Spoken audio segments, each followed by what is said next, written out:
We'll chant Om 3 times, followed by the Sahanavatu shloka and the other invocation shlokas.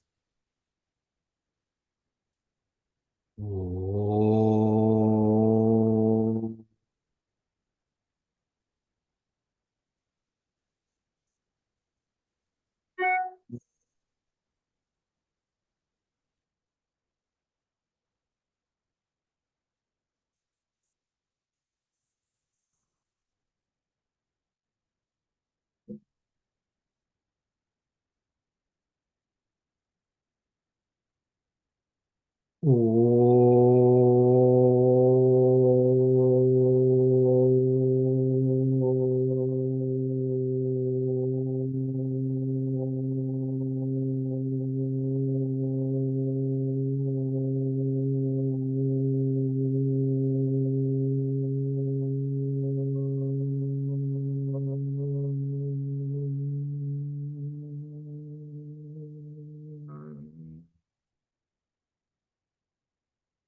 Om Sahana Vavatu Sahano Bhunaktu Sahaviryam Karavavahai Tejasvinavadhitamastu ma vidvishavahai. Om Shanti Shanti Shanti. Samasta Jana Kalyane Niratam Karunamayam Namami Chinmayam Devam Sadgurum Brahma Vidvaram. Sadgurum Brahma Vidvaram. Good morning, everyone. Hari Om. And happy Father's Day. So, we are. Happy Father's Day to all of you. So, I remembered this morning to wish you and I forgot. no. Okay. So, we, as we all know, we are covering Tattva Bodha. Now, we said that in the last class that Tattva Bodha is a, a text that is going to help understand the Vedantic concepts. It not only helps us understand Vedantic concept, but it also teaches it also gives the entire roadmap of understanding of who I am, who is Bhagwan, or the creator, and what is my relationship between me and the creation. Okay, so creation and creator, all of those are answered in here in a very step-by-step process. We chanted the very first shloka called Mangala Acharanam. Okay, Mangala Acharanam. Please repeat after me, everyone. Okay, whether you are on mute or unmute, it is up to you. But please repeat after me. Vasudevendra Yogindram Natva Jnanapradam Gurum Mumukshunam Hitarthaya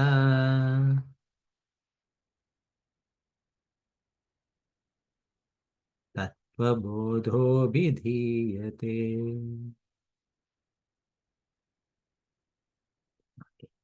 So here, when we say Mangalacharanam, what does Mangalacharanam mean? Okay. Mangala Acharana. Mangala means something auspicious. Acharana means performing. So whenever we start reading a text, we do Mangala Acharana. Why do we do that? So that the purpose of the text is thoroughly understood to us. Now, what is this Mangalacharanam doing? Okay, so again, even before we come to that, again, just as a reminder, this book is written by Swami Adi Shankaracharya. Okay.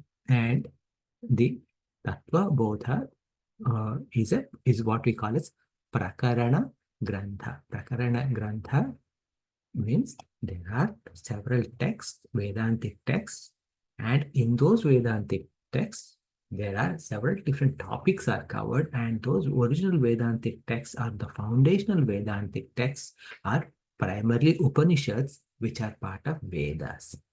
Whereas when you now understanding the Vedanta, understanding the Upanishads will require some help. Okay, it requires some grounding. Now, to give that grounding, Mahatmas like Adi Shankaracharya ji wrote several texts. These are derivative texts. Okay, derivative text means like there's nothing new in this, but they came down to the level of a seeker who is not up to the level of Vedanta completely, and they retaught in a simplified manner for us to understand one bit at a time. Okay, so that is what is Prakarana Grantha. In Vedanta, we also saw that any Vedanta has to cover who is a qualified student, meaning who is the Adhikari. That is a Sanskrit word. And when this Adhikari or the seeker, how should he approach Guru? Okay, and what is the nature of Guru is also described. And then once he approaches Guru, Guru has to give the knowledge. The knowledge that is given as the essence of this Vedanta is what we call as Mahavakya. Mahavakya means there are several different Vakyas, meaning sentences or even phrases that gives the complete essence of Vedanta. So for example, Tattvamasi, you are that. Okay. Now when you say you are that, oh, I am that. Okay. What does it mean?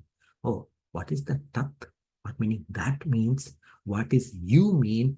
What is the relationship between you and that? All of that is described. When such answers are being given, now there'll be some objections. So handling of those objections or resolution of those objections is what we call as Aikya Nirodha Parihara. Okay. I'm I'm giving Sanskritam words, but I'm also translating all of them into English. So don't be worried about the words if you don't understand in Sanskritam. Okay. But it is my responsibility to tell both of them both in English and Sanskritam. Okay. And then once we understand that I am that, now the question is that how do I get to that? Okay, how do I understanding is something, but actually experiencing is different things. To experience this, we have to do certain things. That is called sadhana. Okay, practice. So what do we need to practice? We have to practice shravana, meaning listening, meaning studying the scriptures, and reflecting on the scriptures is called manana, and abiding in those scriptures is called nididhyasana, and eventually it is samadhi, meaning a mental equipoise. And and once we do that, what is the result? Why are we doing all of this? This is for mukti or liberation. This mukti, is it liberation after death or before death? Okay. What is the nature of liberation before death? All of these are covered in Vedanta. Now, in Prakarana Grantha, many of these topics are covered, not necessarily all. Okay. Now with that, the very first shloka, we said, Mangalacharanam Vasudevendra Yogindram Natva Jnana Pradam Gurum Mumukshunam Hitathaya Tattva Bodha Abhidhiyate. So in this shloka, what Adi Shankaracharya is referring to is Vasudeva. Even though Vasudeva we generally think of as Lord Krishna, which is true, but the root meaning of that Vasu, from which Vasu comes, refers to existence. And Deva is referring to the shining or the illumination, which is representing of consciousness or Chit. So existence is Sat, Deva. Okay, so Vasu is representing Sat or existence, Deva is representing Chit or consciousness. And referring to Vasudeva, as Indra, Vasudeva Indra, meaning ruler of the knowledge. And he's also appearing as a guru, as a teacher. By this, what he's saying is that from a highest level of spirituality perspective, that one which is Nirakara Nirguna, meaning beyond attributes, beyond form, he is also shown that Brahman is also shown as Saguna Sakara, meaning with form, with attributes. Why do we need with form, with attributes? For me to focus, I need someone or something with a form and with attributes. So this is what is being, such Guru, who is that same Brahman, who is Vasudeva, who is appearing as Guru in front of me, I am bowing to him. Okay, who is giving that knowledge, Jnana Pradam. Okay, and who is this knowledge is being given to? Mumukshunam. So, Mumukshunam means one who is seeking liberation is called Mumukshu. Hitarthaya, for their benefit, for the benefit of Mumukshunam, this Tattva Bodha is written. Okay, so that's what he said. In there are, in Sanskritam, especially like when we study, there are certain aspects of why a book is written. Okay, who is this book for? Okay, what are the qualifications? What are the benefits, etc.? All of those have to be shown. Usually, in the current environment, we have a textbook, and on top of a text, there is a description of it, and then there's a back cover, front cover, the flap, and all of those things are there, and everywhere like you can write. But back then, because everything has to be written on Talapatra Granthas, meaning palm leaves, they had to condense and save space. So right in the very first shloka, they had to say, who is the adhikari, meaning qualified person to read this, I mean, who the book is meant for. Okay, and what is the subject, Vishaya, what is the benefit, Prayojana, and what is the Sambandha. Sambandha means what is the connection between the text and the subject. So here, in this very first shloka, by saying Mumukshunam, for the benefit of Mumukshus, meaning that a qualified student for this is someone who is seeking liberation, meaning who is seeking eternal happiness. Okay, so that is what it is. And the subject matter is Vishaya is Tattva Bodha. That is also said. Okay, Tattva Bodha is knowledge of self. Okay, knowledge, essential knowledge. And the result is moksha. Okay, so that means by a mumukshu, what is the sambandha connection is by reading this book, a mumukshu will attain liberation because this topic is Tattva Bodha. So that is where we were. Now we are going to go into the next, not shloka, but it is next section. Okay, so this is where the book is starting. Now, in many of the English, Sanskritam texts, you see that they are written in poetry. Whereas Tattva Bodha is one of the minority books where it is written, everything is in prose. So when something is written in prose, the author need not worry about the how the chandas and all of those rules. Now, so that means that it is also from a student perspective, it is much more easy to read and understand. Okay, so the very first statement, please repeat after me. Okay, it is actually first I'll read and then I'll break down so we can repeat. You can repeat after me. The first sentence says, Sadhana Chatushtaya Sampanna Adhikarinam Moksha Sadhana Bhutam Tattva Viveka Prakaram Vakshyamaha. This is the sentence. Okay. So please repeat after me. Sadhana Chatushtaya Sampanna Adhikarinam Moksha Sadhana Bhutam Tattva Viveka Viveka prakaram vakshamaha. Vakshamaha. Okay.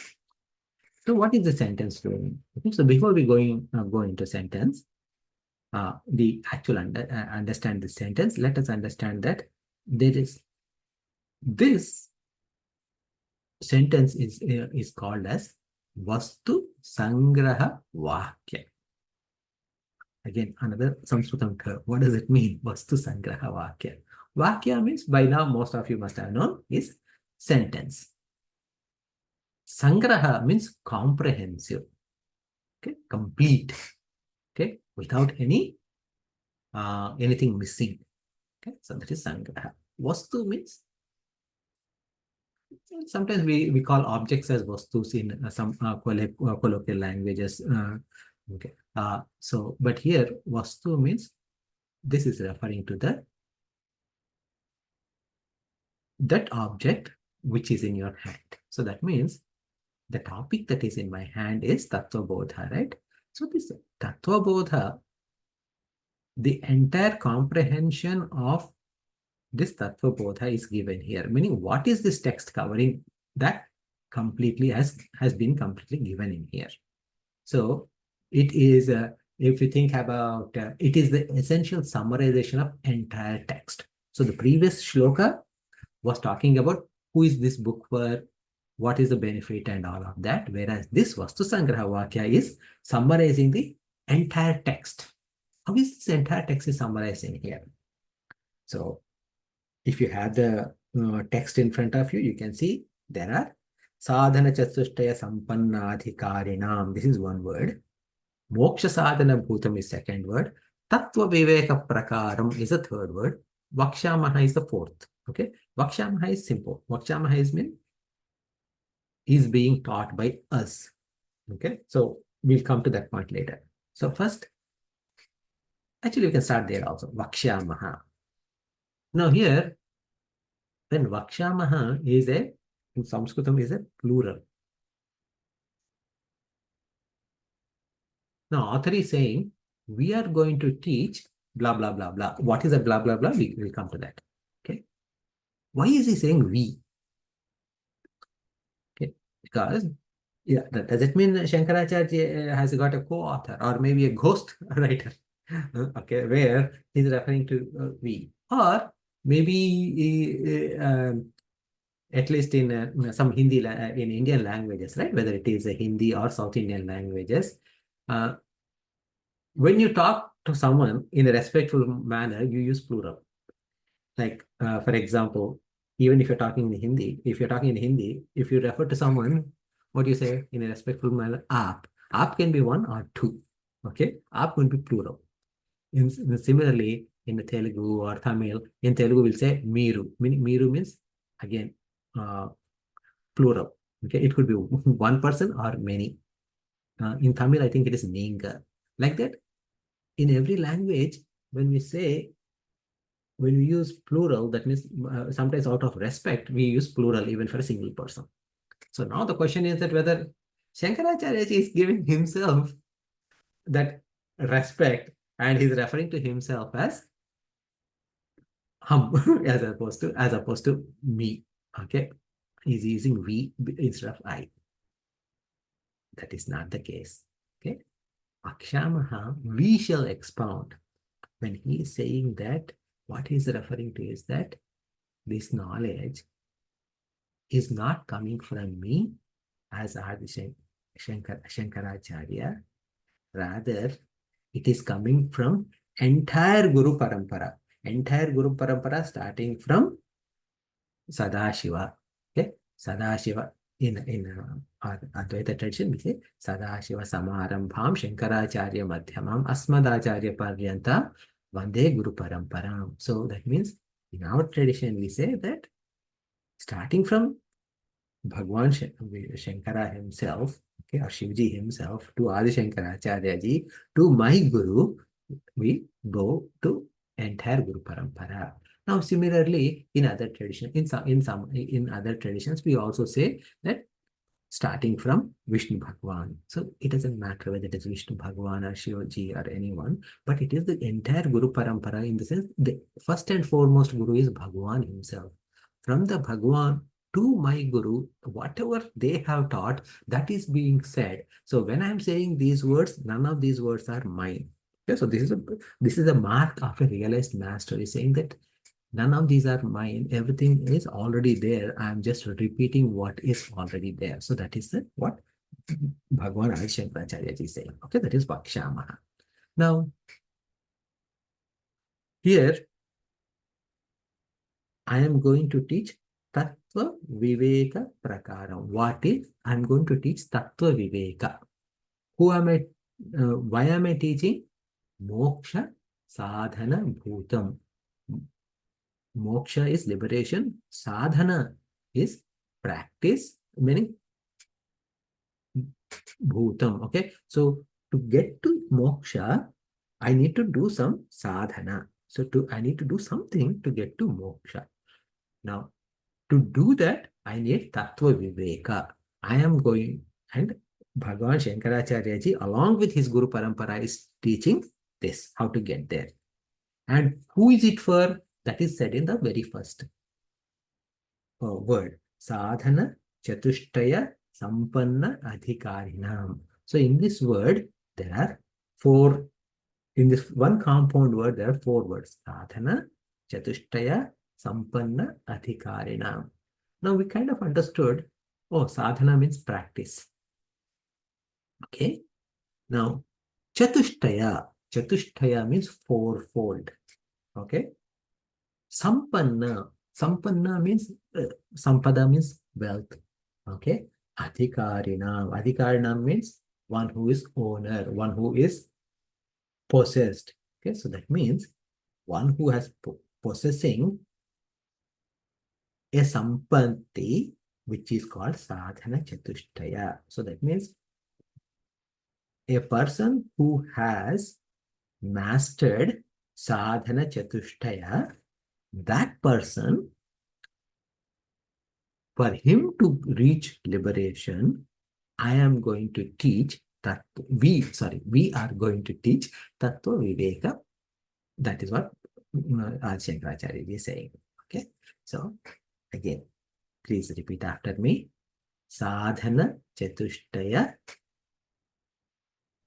Sadhana Sampanna, Chatushtaya yeah, Sampanna Adhikarinam Adhikarinam Moksha Moksha Sadhana Sadhana Bhutam Bhutam Tattva Tattva Viveka Viveka Prakaram Prakaram Vakshyamaha. Vakshamaha. Okay, so this is what. So here, uh, now this text is an interesting text. It is almost like a conversation, even though we don't know who the teacher is and who the student is. The role of teacher and student is not given. Oh, this is a question being asked by student. This is a question asked by teacher. Answer given by teacher. That kind of information is not given, or there are no characters here. But there's an implied characters of teacher and student. Now, the very first sentence in the previous sentence, he said, Sadhana Chatushtaya Sampanna Adhikarinam. So that student is saying, wait a minute. You threw this term, Sadhana Chatushtaya. What exactly are you talking about? Okay, so in the text, then the next sentence is in the form of a question. Okay, the next phrase. Sadhana Chatushtayam Kim. Okay, so please repeat after me. Sadhana Chatushtayam Kim. Okay, so this is simple. Okay, what is sadhana chatushtaya? That is a question.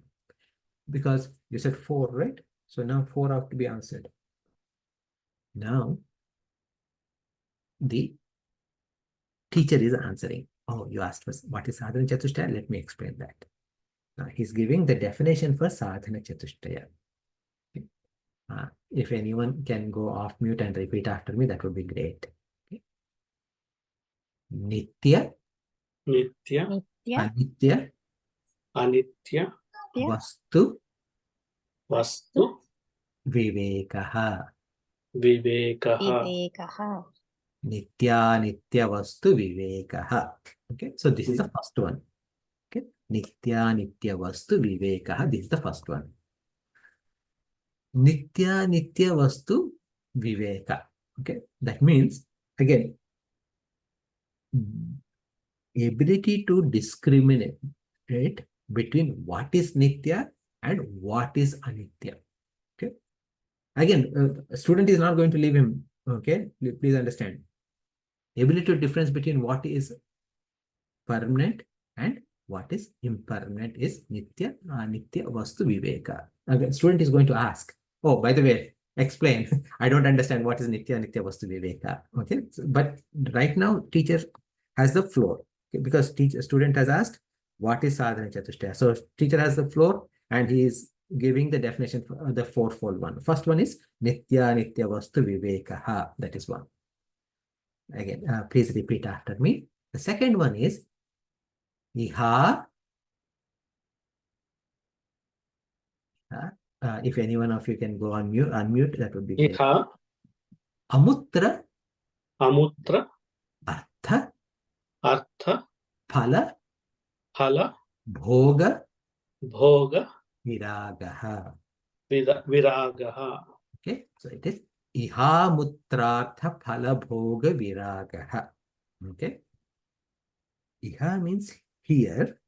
Amutra means later or hereafter. Hereafter means it could be at a later date or later life or later realm. Okay. Iha mutra. Phala means result. Bhoga, enjoyment. Viragaha, dispassion. So what means is dispassion for results of any action I perform either here and now, right now, or hereafter, later at some other point. Okay, so this is what the second aspect is. Again, we are going to go into those in detail soon. Okay, so that's why I'm not spending too much time on that, okay, because they're going to come right away. Again, this is the second one. The third one is, again, if one of you can go unmute, Shamadhi, Shamadhi, Shatka, shatka, Sampatti. sampatti. Sampatti means wealth. Shamadhi, Shatka, Sampatti. Now, Shatka. Shatka means, Chatushtaya means 4. Shatka means 6.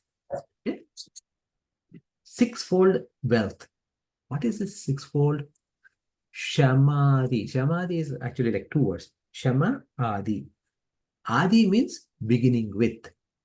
Okay. Shama, Adi, meaning beginning with Shama, there are sixfold wealth. Okay. So that is the third Sadhana Chatushtaya. Okay. Sadhana Chatushtaya itself is Sampatti. Now, within that again, Shamadhi Shatka Sampatti. Again, there is it's almost like a second layer. There are sixfold spiritual wealth. What are the sixfold spiritual wealth? We are going to see later. Okay, please let's table that, because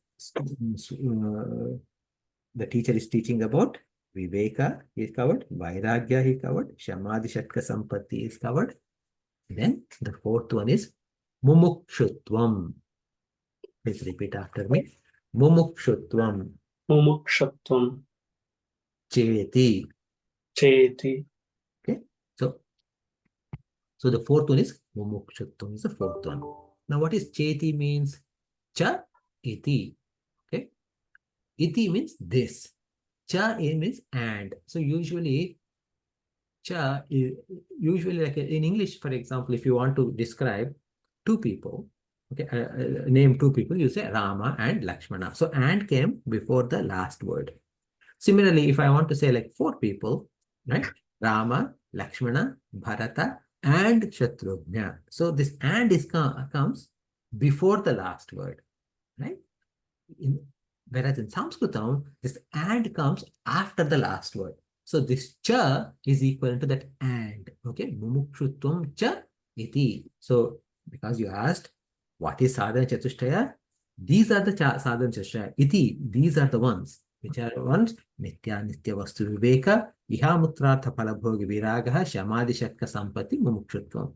In a simple word, you can, if you have a pen and pen or highlighter, and if you have textbook, you can highlight Viveka, because we don't need all the time say Nitya Nitya Vastu Viveka. Viveka is enough. It is implied. Viraga or Vairagya, Shamadhi Shatka Sampatti, Mumukshutvam. These are the fourfold sadhanas. Now, these are the fourfold sadhanas, and I heard and I heard the term, but I don't know what they mean. Okay, so now explain each of them in detail. Again, this is where again we are going one step deeper, okay, into the text. So now the student is asking. He wants to, we need the expression right from Viveka. Okay, so please repeat after me. Nitya, okay, actually let me say the whole word aloud, then we will I'll break it down for you. Nitya Nitya Vastu Vivekaha Kaha. Okay, so uh, uh, please repeat after me. Nitya Nitya, Anitya Anitya, Vastu Vastu, Vivekaha Vivekaha, Kaha. Kaha. Kaha means what? Okay, so what is this Nitya Nitya Vastu Viveka? Again, this is a question by the student. So no explanation needed because the explanation is coming now. Okay. So the teacher is answering. Nitya Vastvekam Brahma Tad Vyatiriktam Sarvam Anityam. Okay. So please repeat after me. I'm breaking down the words. Nitya Nitya, Vastu Vastu, Ekam Ekam, Brahma. Brahma, So the next word is Tad Vyatiriktam, which is Tat Tat, Vyatiriktam Vetiriktam, Sarvam Sarvam, Anityam. Anityam. Okay, so what he's saying is that there is a Nitya Vastu and then there are Anitya Vastus. Okay, Nitya Vastu means what is permanent. Nitya Vastu Ekam, there's only one, that is called Brahma. Tat Vyatiriktam. Vyatiriktam means Tat Vyatiriktam. Tat means that. Okay, Vyatiriktam means opposite, meaning everything else, okay, everything other than that, okay, everything other than Brahman is Sarvam, everything, okay, all, you take whatever, okay, everything is Anityam. So, Brahman alone is Nityam or permanent, everything else is impermanent. This is a big statement that has been given now. Now, we need to understand how can you say that? Okay, because I don't even know what is this Brahman. Okay, and you're saying that Brahman is Nityam and everything else is impermanent, Anityam. What do you mean? Okay, so in this statement, one interesting thing is this. In any education, there's a process from where we are taken from what is known to what is unknown. If you're reading a book and you know all of it already, then it is not an education. It is probably a review or a reminder, but it is not education. Now you read a book or whatever, right? Or attend a class or whatever, and you did not understand anything at all. Okay, so the starting point is also unknown and the end point is also unknown. So you did not understand anything. That is also not education. Okay, so what is education doing is that I understand that you have some basics. Based on your basics, let me start at that point and I take you beyond. That is what education does. So in this statement, the second portion, which is Tat Vyatiriktam Sarvam Anityam, is what is known to us already. Okay. Why? If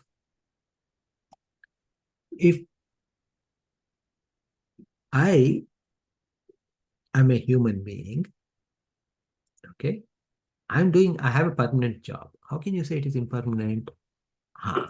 Anything that is permanent in this world is nothing but relatively permanent. Okay, nothing is absolutely permanent. Now, you think about when we were born, we were an infant. Were we infant all the time? No, we grew into toddler. Were we toddler all the time? No, we grew into young child. Then we grew into a teenager, to adulthood, to middle age, to old age. And then one day we'll pass away. And then there was a day when we weren't existing either. So our entire life itself is impermanent. So my life is impermanent as a human being. All my connections in this world are also obviously are impermanent. So me as impermanent, all my relationships and connections are impermanent. And at least in science, we study that the world is also impermanent in the sense that Earth was formed that's like millions of years ago, billions or trillions, whatever, right? It was formed at a particular point in time. Solar system came into existence at a particular point in time. Before that, there was nothing. So that is something that we study in science. We study in Vedanta also, scriptures also in the same way. So nothing that I see around is permanent. This knowledge we already have. Now, what is this Brahman? Okay, so this Brahman is a question mark. What is this Brahman? So for us to understand this Brahman, we need to understand what exactly this Brahman means. Okay. So in Sanskritam, every word has got a derivation. Okay. Every noun has a derivation from a word. Okay. We said Vasudeva earlier. Vasudeva is, we know Vasudeva is Lord Krishna or Lord Vishnumurti. But what was Vasu means? Vasu is Vasati iti Vasu, we heard. Vasati iti Vasu means the one that gives rise to existence is Vasu. Okay. Vishnu also, again, all permeating thing is Vishnu, like that, right? So what is this Brahman? This Bruhatvat Brahman. That means whatever that is big is Brahman. Interesting statement. Brahman, when the definition of Brahman is given, Bruhatvat Brahman, Brahman in Sanskritam is actually neuter gender. Okay, Napumsakalinga, neither male nor female. Okay, remember this. Very important. Why? Think about,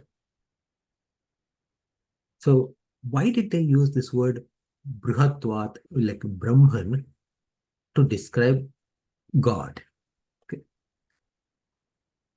So in a simple way, whoever is created, whatever is created, he, she, it, whatever or whoever has created the universe must be bigger than the universe. Otherwise, the universe cannot be created. So whatever the thing has created the universe, that is Brahman. Okay. Now, also understand that, I mean, for some of you, it may be this portion may be repetitive. Okay. The how we understand what is the philosophical understanding of God for us. Okay. I exist. Okay. I as an individual exist. You also as an individual exist. We all exist. Now, who created me? Oh, my parents created me. Okay. But who created them? Okay, oh, that way, if you keep on asking, there was this earth, and on earth, we are all created. Who created earth? Like that. Oh, whoever has created this universe has created earth. Question now. If I need to create anything, right? Like, say, for example, a cup of tea, I need some ingredients such as tea powder, sugar, milk, water, etc. All those are ingredients. And then I need a recipe about, like, how to mix all of them at what time and all of that to make a perfect tea. So there are ingredients and recipe. So that means material and knowledge. Two things are required. Now for Bhagwan or for Brahman to create the universe, he also requires material and knowledge. Simple question. Where did that knowledge come from? It has come from itself. Okay. Because Brahman we are referring as a neuter gender, let's refer to neuter. Okay. So itself. Now, the knowledge has come itself, inbuilt knowledge is there. Now, somewhat difficult question. Where did the material come from? Now, if you're a first-time student of Vedanta, if such a question has come, where did that material has come? Oh, the material always existed. So here is the material, here is Bhagwan. Together, they created the universe. If you say something like that, then the question is, where did that material come from? If Brahman and the material are simultaneously existing, that means there is someone higher who created Brahman and the material, which means this is not real. I mean, this is a temporary, in between, like a media, an agent, like a, what you call, like brokerage agency. This one is a real person on the top. Now, if you keep on going up, up, up, up, up, you come to a conclusion that the material must come from Brahman itself to create the world. Okay? So, Brahman has the knowledge, Brahman must provide the material to create this world. Now, next question. Where did Brahman create the universe? If there are just two answers, Brahman is here and the world is here. Brahman created the world here. Okay, because like we always look into the sky when we pray, as if God is somewhere up. So obviously our answer could be Brahman created the universe somewhere. That begs another question. How did this outer space come around? Who created this outer space? Oh, this no outer space. If there is nothing other than Brahman before creation, there is no more space. There's no space either. Okay. So where does it leave me? Brahman must have created the universe in itself or himself or herself. Brahman, creation, material is him. Okay, material, he has the material, he has the knowledge, and the universe has been created right within it. Okay. Now, there's no, here when we're talking about Brahman, there's you would have to pay attention to the pronouns. He, she, it, all of them are one and the same. Okay. So if the universe has been created in Brahman and using Brahman as the material with Brahman's knowledge, and there is nothing other than Brahman, who are you and me? We are nothing other than the representation of Brahman. Now here, as our our sages use the term Brahman. Now, this idea or thought process is not against any science of today or anything. Okay, so this is a logical, philosophical explanation that our sages have come forth, and this is what is described about the nature of Brahman in our Vedas. Okay, so now here is a question, right? So if Brahman alone is the cause and of everything, and everything else is the effect of Brahman, and all of them are changing, what is that changeless entity? Brahman alone is the changeless entity. Everything that I see as a name or a form may be changing, but the core crux of Brahman is not changing in any manner. Okay, so this is what it is saying is Nitya Vastu Ekam Brahma Tat Vyatiriktam Sarvam Anityam. Other than Brahman, everything else is impermanent. Okay, now we covered that, right? So now we say, so then teacher is concluding the definition of Viveka. Okay, please read. So here he said, I am eva nitya nitya vastu vivekaha. So please, someone please repeat after me. I am eva Ayameva nitya nitya Nitya vastu vivekaha. Vastu Vivekaha.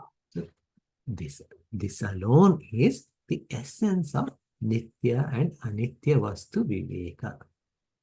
So now, so again, now when we defined Viveka, Viveka is the discrimination between what is permanent and what is impermanent. Now, if you are in a job market and there are two offers in front of you. One says there is a temporary contract which will extend upon review month after month for maximum of 3 months. Okay. Now, there is a second one, which is a permanent job. Okay. Permanent, as permanent it can be. You can maybe think about it as like a job in Indian central government. Okay. And pay is same. Which one did you take? Right. You'll take the permanent one. And what is your feeling for the previous the temporary job? I don't care. There is a automatic vairagya for impermanent one when you see what is permanent. Okay. So when I have a viveka, when I have the ability to discern between what is permanent and impermanent, I choose what is permanent. Okay. So the natural progression from Viveka is towards Vairagya. Okay. So now that Vairagya is the second aspect of Sadhana Chatushtaya. Remember, we are studying Sadhana Chatushtaya Sampannatvam. Okay, so first we defined Sadhana, Viveka. Now we are going to define Viraga. Okay, so now the student asking, Viraga kaha? What is Viraga? Okay, and the teacher is uh, uh, giving the answer. Okay, please repeat after me. Viraga kaha? विरागः कः Iha swarga इह स्वर्ग bhogeshu भोगेषु ichha rahityam. इच्छाराहित्यम्. Okay, so what is viraga? So here viraga again, like the definition that was given was the second was given as iha mutrartha phala bhoga viragaha, that was given, right? So the student probably took he was somewhat lazy, maybe not lazy, but okay, he shortened it and said, okay, I don't want to say all the iha mutrartha phala bhoga viraga, just tell me what is viraga. Okay, so raga. Okay, so normally you probably heard, some of you at least, raga dvesha. That's what you heard. Okay, you probably heard those terms. Raga means attachment. Now viraga means free from attachment. Okay, vigata raga iti viraga. Now this raga comes from the root word called raj. Okay, raj means color. Okay, so that means whenever I have some interest in my mind, my likes and dislikes, then it is as if the mind is colored, as if I'm wearing colored glasses. If I'm wearing colored glasses, I cannot see the world as is, but rather I see through the lens of the color of the lens of my glasses. But if I remove those colored glasses, then I can see the world as is. So raga, when my mind is colored, it is seeing the world with so many dislikes and likes, and because based on those likes and dislikes, I am making an assumption about certain other things. I mean, everything around me. But if I remove those likes and dislikes, and then I can see objectively, right? So here, so that is viraga, right? So now, what did the teacher say? Iha swarga bhogeshu ichharahityam. Earlier also he said amutra. Okay. So iha. Okay. So what happens is that many a times, whenever, not many times, or pretty much all the time, whatever we do in this world, we do for to gain something or to maybe yeah, of course sometimes we want to lose our weight. Yeah, so there in some cases we also work to lose something also, but we want to gain something that we don't have. Okay, so and sometimes what we do, we do fasting on Fridays, Saturdays, or whichever day. I don't know if any of you fast actually, but okay, so why are you fasting? Oh, I'm fasting for so that my son passes the exam. So that means what? I'm fasting now for a better benefit very soon. Sometimes it could be, oh, I'm fasting. I have no reason. Okay. Why? Oh, I want to gain swarga. Okay. So that means sometimes what happens is that we are working to get benefit right now. That is where iha. In sometimes we are investing for getting benefit later. That is amutra. Okay. So that means either here or later we want result. So we pretty much everything that we are doing, okay, is to experience some kind of a joy, okay, here or later. Okay. So when that is given here, the word that is used here is swarga. Iha swarga bhogeshu. Okay. So here understand, swarga is, what is swarga?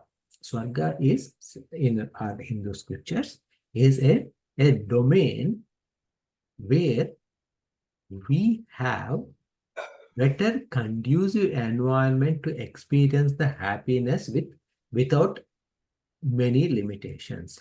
However, Swarga is not permanent. Swarga is like you buy a ticket, you get into the movie theater, you watch the movie. As soon as the movie is done, you have to come back. If you want to watch the movie, again, you have to buy the ticket. Or if you think about a vacation, okay, you saved $5,000 and this all-inclusive resort is $1,000 per night. So you pay 5,000, you stay there for 5 days, and 5 days all-inclusive.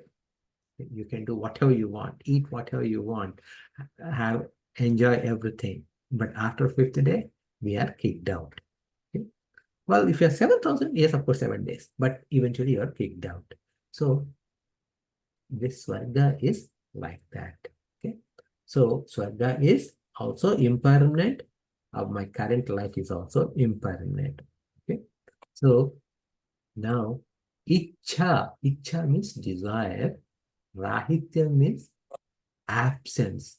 Ichha rahityam, meaning there is no desire for the bhogas, meaning for the enjoyment of pleasures, either from here, from now, or at a later point. That is called Viraga or Vairagya. Okay. Now, why did Vairagya has come now? Think about this. Vairagya has come for the impermanent things. Why? Because of Viveka.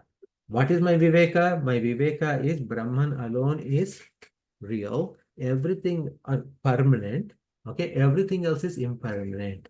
If I understand that even the joys are impermanent, either here in this realm or at a next realm, then automatically I have a dispassion, or I don't have much interest towards any of them. This is what Vairagya is. So now think about this, right? We understand what we need to do. We know what we need to do. However, when it comes to execution, we don't necessarily succeed all the time. Why is that we don't necessarily succeed all the time? That we are going to cover in our next session. Okay. And so that would be Chamati Shatka Sampatti, that we will see in the next session. Any questions based on what you heard so far? Yeah, I wanted to comment on your two things. One, you said we are not permanent. It's not we, it's the gross body which is not permanent. The body goes, but the Atman is always there. It's permanent. So that's one part. The second part about the material and efficient cause. So God is, the Brahman is the material cause and he is the efficient cause. So we have to understand that whatever is created is his creation, and whatever we are doing is also him. So everything is in one collective thing, that we are all part of that cosmos that exists in us, and we are not separate. And I think we have to keep re-emphasizing. We get again caught in this confusion, me and him, me and him. So we have to remember and remind ourselves that I am that, we are one, we are in the same, we are together as part of the Brahman. There is no separation. That's all right. I just wanted to make those two observations.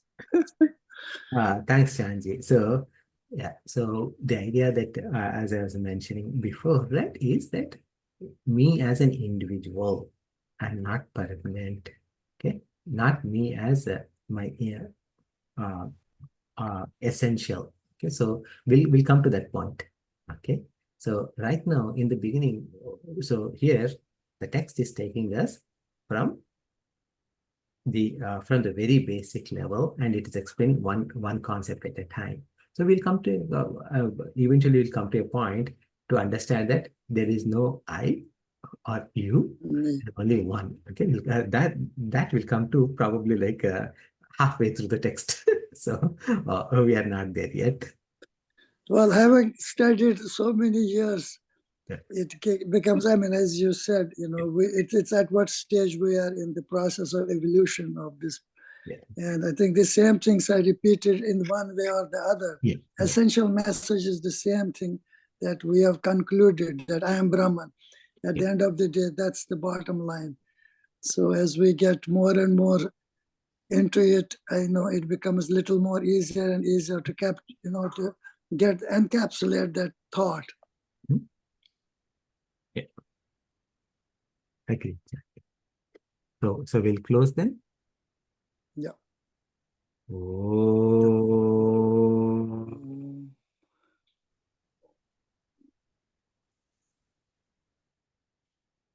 Purnamada Purnamidam Purnat Purnamudachyate Purnasya Purnamadaya Purnameva Vashishyate. Om Shanti Shanti Shanti. Hari Om Sri Gurubhyo Namaha. Hari Om. Thank you. Everyone. Happy Father's Day to everybody, all fathers. And happy Father's Day to everyone. And Happy Father's Day. Thank you. Hari Om. Thank you.